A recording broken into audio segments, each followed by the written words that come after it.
Je suis le docteur Amanzoune Nogouandé Chiobin, enseignant-chercheur à l'Université virtuelle de Côte d'Ivoire.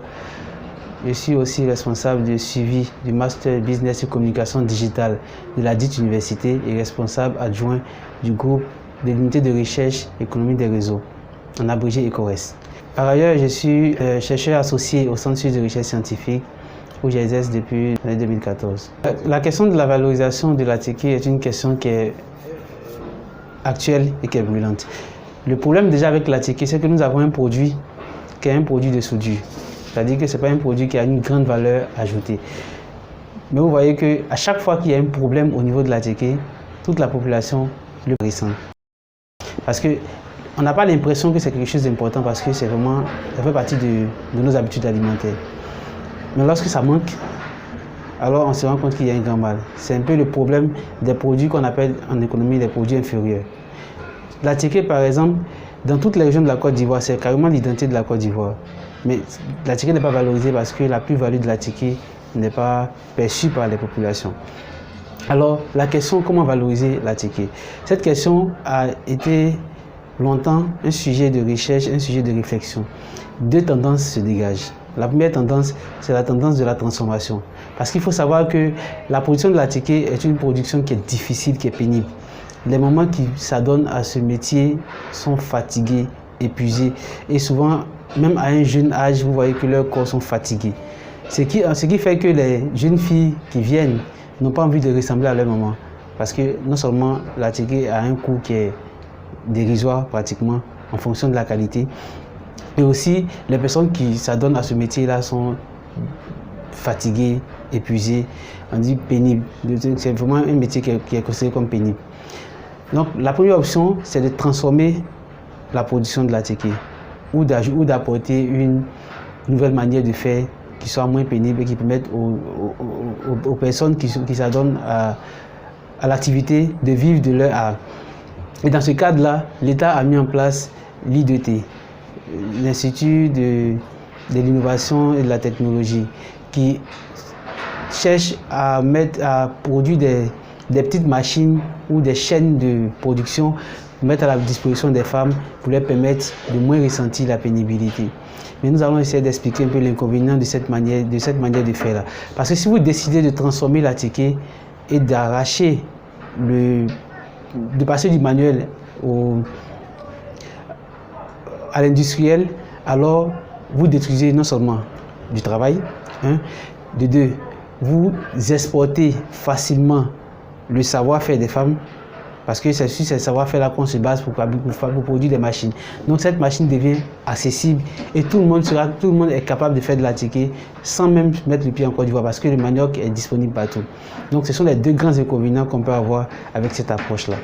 Et l'autre chose qui est aussi un inconvénient, c'est que on a dit que vous détruisez non seulement l'activité, mais aussi vous détruisez la culture des personnes. Parce que le fait de se retrouver pour travailler, il y a aussi une connotation sociale, qui est aussi le rassemblement des femmes, qui est aussi le partage durant le travail, les femmes discutent, elles travaillent, donc il y a aussi un aspect social qui risque de quitter. L'autre approche, qui est l'approche qui est plus usitée par l'Europe, surtout par l'Europe, c'est l'approche par les indications géographiques ou par tout ce qui est labellisation. Dans cette approche, vous avez deux manières de faire. Vous avez une manière de faire qui consiste à garder le travail, la pénibilité du travail en l'état, mais à augmenter le prix pour que les personnes qui travaillent puissent être rémunérées à leur juste valeur ou plus que leur valeur, afin de continuer à perpétuer ce qui est fait. Donc, dans cette approche, il y a ce qu'on appelle la labellisation. La labellisation peut utiliser plusieurs chemins. Nous avons le chemin des indications géographiques, nous avons le chemin des AOP, des appellations d'origine, des appellations d'origine protégées, nous avons vraiment beaucoup de chemins. Et finalement, tout ce qu'on demande, c'est de réfléchir à quelle est la meilleure option pour pouvoir valoriser l'ATK. Et finalement, la dernière question qu'on se pose, c'est comment est-ce qu'on protège, quel est le type d'ATK qu'on protège, puisque nous savons tous qu'il y a beaucoup de types d'ATK. Il y a l'ATK au-dessus d'ici cinq catégories. Il y avait déjà l'Atiké de Ébrié, il y a l'Atiké de Dabou, l'Atiké de Jacquesville et l'Atiké de Grand Laou. Mais aussi, il y a l'Atiké des Atiers, il y a l'Atiké de Divo, il y a plusieurs types d'Atiké. En fonction, il y a quelques similarités, mais aussi quelques différences. Donc, quel est le type d'Atiké qu'il faut pouvoir valoriser? Ça reste l'une des questions. Et aussi, il y a aussi la question de comment est-ce qu'on protège, comment est-ce qu'on valorise. Comme on l'a dit, il faut choisir entre les différentes manière de protéger l'Atiké. Ceci étant dit, nous venons de finir un article sur le choix des Atiké à protéger qui s'est basé sur deux notions, la réputation et la notoriété. Ici, il s'agissait de savoir exactement qu'est-ce que les Ivoiriens savent de l'Atiké et quel est le type d'Atiké qui a le plus de chances d'être vendu sur le marché ivoirien lorsqu'on va passer à la valorisation. Le concept d'indication géographique est un concept qui s'appuie sur trois piliers. Déjà, il y a le pilier historique, il y a le pilier du savoir-faire, il y a le pilier du marché en termes de réputation. Pourquoi? Ici, nous disons tout le temps que l'Atiké vient de la Côte d'Ivoire. Il faut qu'on puisse démontrer au moins l'origine de l'Atiké en Côte d'Ivoire. Parce que tout le monde dit, nous sommes Ivoiriens, l'Atiké vient de chez nous, mais l'Atiké c'est juste un aliment. D'ailleurs, le mot Atiké est devenu un nom qui est générique. C'est-à-dire que la Côte d'Ivoire ne peut plus se prévaloir du nom Atiké. Donc il faut qu'on puisse trouver un nom composé.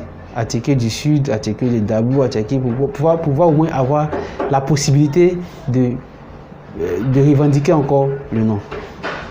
Donc il faut qu'on puisse voir l'aspect historique. Il faut qu'on puisse démontrer que l'Atiké en Côte d'Ivoire, il y a des Atiké, l'Atiké qu'on veut protéger a une réputation.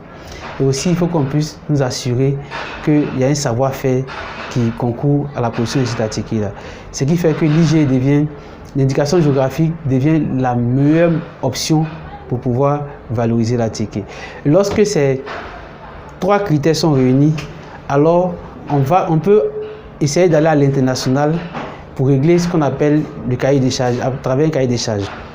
Qu'est-ce que le cahier des charges? Le cahier des charges, c'est lorsqu'on s'engage à maintenir la manière de produire de manière traditionnelle pour pouvoir continuer dans le temps. Parce qu'il peut arriver qu'on dise, voici comment est-ce qu'on fait l'Atiké et qu'on puisse démontrer tout cela dans un livre, dans un document. Et lorsque les gens commencent à avoir de l'engouement, on commence à transformer la manière de faire. On trouve que c'est difficile, c'est pénible, alors que les gens sont prêts à payer beaucoup d'argent pour cela. Donc mettre en place un comité, mettre en place un cahier des charges, ça peut être lourd. Donc il faut finalement choisir entre les types d'Atiké, choisir de garder d'autres histoires, choisir les personnes qui vont venir produire, choisir la région et puis montrer que la région a vraiment une influence en termes de valeurs, en termes de tradition, en termes de culture. Donc cela ne suffit pas du jour au lendemain. Mais il faut déjà qu'il y ait une volonté de pouvoir aller vers cette manière de travailler là. Malheureusement, tout le monde parle de labellisation, mais on n'a pas vraiment la bonne compréhension de la labellisation. Parce qu'il y a la labellisation à travers les marques. Et c'est ce qu'on trouve généralement en Côte d'Ivoire. Qu'est-ce que c'est? C'est-à-dire que les personnes qui s'asseyent, qui créent une entreprise simplement, mettent un nom sur l'Atiké. Ils peuvent mettre l'Atiké à Manzou simplement. Et puis après, vous allez voir qu'ils vont protéger ce nom-là, pour ne pas que les gens puissent prendre ce nom. Mais cette manière de faire n'a pas vraiment d'incidence sur la qualité. Alors que ce qui fait vendre en marketing, c'est la notoriété et la réputation. Et c'est aussi l'histoire. Donc c'est à travers l'histoire qu'on pourra vendre quelque chose, l'histoire du cahier des charges et tout ça, qu'on pourra vendre à un prix qui soit vraiment un prix plus acceptable et qui pourra permettre aux personnes de vivre de leur activité. Donc, la première étude qui a été menée au Centre de recherche scientifique depuis 2014 sur l'Atiké a permis de définir 4 types d'Atiké. Nous avions l'Atiké de Dabou, l'Atiké de Grand Laou, l'Atiké d'Abidjan et dernièrement l'Atiké de Jacquesville. Et ces 4 types d'Atiké ont été reconnus à travers les études comme ayant un potentiel IG, c'est-à-dire sont capables d'aller vers le processus d'indication géographique. Mais en même temps, il y a des faiblesses et des forces pour chaque type d'Atiké. Après le processus, c'est l'AFD, l'Agence française de développement, qui a décidé de poursuivre le programme, mais à travers un programme qu'on appelle le programme Pumping. Le programme Pumping 1 avait choisi l'Atiké de Côte d'Ivoire, mais à cause de la crise de 2002, le processus n'a pas abouti. Et il y a eu encore un deuxième pumping qui a été lancé, mais la Côte d'Ivoire n'a pas été, la TK a été choisie, mais on ne sait pas encore jusqu'à présent comment est-ce que ça commence. Mais cela ne doit pas empêcher l'État de s'impliquer franchement dans la valorisation de la TK. Parce que qu'on le veuille ou non, la TK reste une bombe à retardement. Lorsque la TK ne sera pas valorisée et qu'on va laisser la TK aux mains de personnes qui n'en ont pas besoin, vous n'allez pas imaginer la crise qui va frapper la Côte d'Ivoire. Parce que dans les villages, nous avons visité des villages où la quasi-totalité des femmes vivent de la production de la TK. C'est-à-dire que le nombre d'emplois que la TK permet de régler, sans compter les vendeuses, sans compter les restaurants, et même il faut une grande organisation autour de ce produit-là afin de vendre non seulement l'image de la Côte d'Ivoire et même nos restaurants. Nous avons de grands restaurants, mais souvent vous arrivez, la qualité de la TK qui est servie ne reflète pas la Côte d'Ivoire. Donc il faut qu'on puisse prendre tout ça en compte et voir quelle est l'opportunité de création d'emplois qu'on peut avoir à ce niveau-là. En prenant en compte et la première manière qui est l'industrialisation et la deuxième manière qui est la valorisation à travers la hausse des prix, à travers le maintien de nos savoir-faire et de notre culture. En termes de produits ayant fait la fierté d'un pays ou même l'économie pratiquement d'un pays, en ce qui concerne l'indication géographique, nous avons l'exemple de la France. La France reste l'un des piliers en termes d'indication géographique avec deux produits phares que vous devez tous connaître, le champagne et les lentilles. Et même dernièrement, il y a un produit qui est le mousseux. C'est-à-dire qui est venu prendre aussi la place. Donc l'idée ici, c'est que vous avez une région en France qu'on appelle la Champagne. Et cette région a un savoir-faire qui est lié et au sol, qui est lié et à la culture, qui est lié au savoir-faire. Et donc tout ce qui sort de là-bas comme produit est spécifique. Fait à la main, des pâtisses sont faites à la main, de la culture est conservée, il y a un cahier des charges strict. Donc c'est ce vin-là qu'on appelle Champagne. Lorsque vous appliquez la même manière de faire ailleurs, on n'appellera pas cela Champagne. Parce que ça devient finalement un abus d'appellation. Et ici, tout le monde sait que partout en Côte d'Ivoire et partout dans le monde, lorsque vous dites sablon de Champagne, finalement, on comprend que vous êtes en train de parler de quelque chose qui a une valeur, qui a une qualité. Et ça a permis à la France d'avoir beaucoup d'argent et d'attaquer même le marché chinois avec juste ce produit-là, qui est juste du champagne, qui est juste du mousseux, qui est juste des produits. Donc la France a carrément une statistique sur tout ce qui est produit du terroir qui permet de vendre à l'extérieur. Et c'est vraiment quelque chose d'économiquement rentable. L'autre exemple qui est juste à côté de nous, c'est le Cameroun. Le Cameroun a ce qu'on appelle le poivre de Penja, et aussi nous avons le miel rouge d'Oku. Le poivre de Penja est juste du poivre. Mais après que le poivre ait eu l'indication géographique, l'appellation d'indication géographique, tous les chefs, les grands chefs cuisiniers en Europe ont commencé à acheter le poivre de Penja. Ce qui fait que la bouteille est passée, pour les dernières informations, était passée de 500 francs à plus de 3000, 4000 francs la petite boîte. Donc plus de 5 à 6 fois le prix. Et même lorsque ce prix a augmenté, tout le monde, tous ceux qui étaient aux abords de la région ont commencé aussi à produire du poivre de Penja parce qu'on a vu qu'il y avait une valeur ajoutée.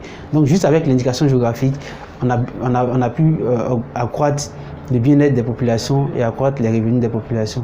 Mais en même temps, grâce au cahier des charges, on délimite le secteur, puisque c'est à Penja qu'on doit le produire, on délimite le secteur et ça fait que les personnes ne peuvent pas venir faire des manifestations autour du produit.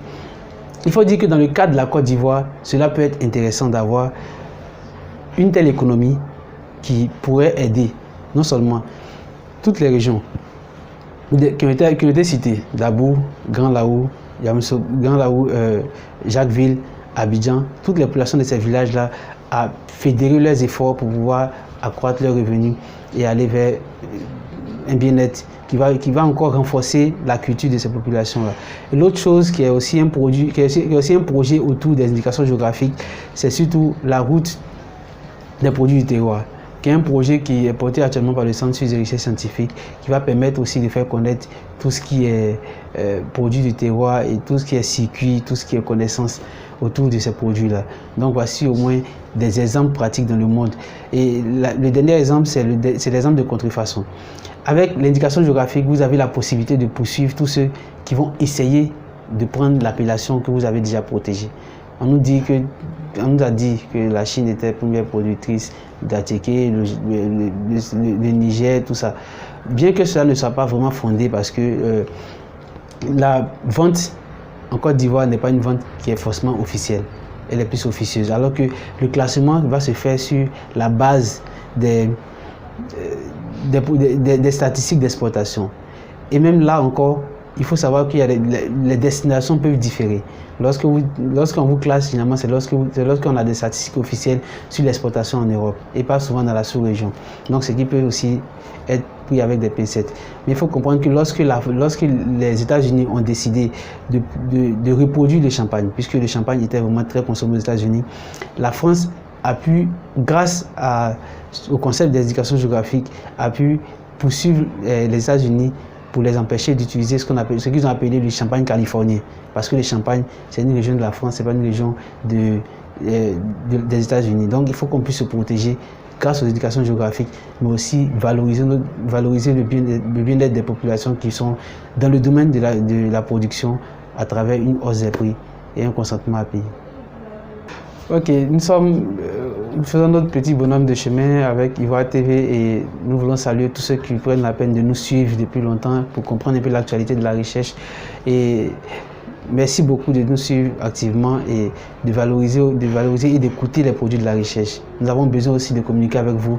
Et grâce à Ivoire TV, cette communication est un peu facilitée parce que nous arrivons aussi à faire la publicité de nos recherches. Merci beaucoup à l'équipe Ivoire TV, merci beaucoup à tous ceux qui prennent le temps et qui prennent de leurs conseils pour qu'on puisse faire avancer la science en Côte d'Ivoire.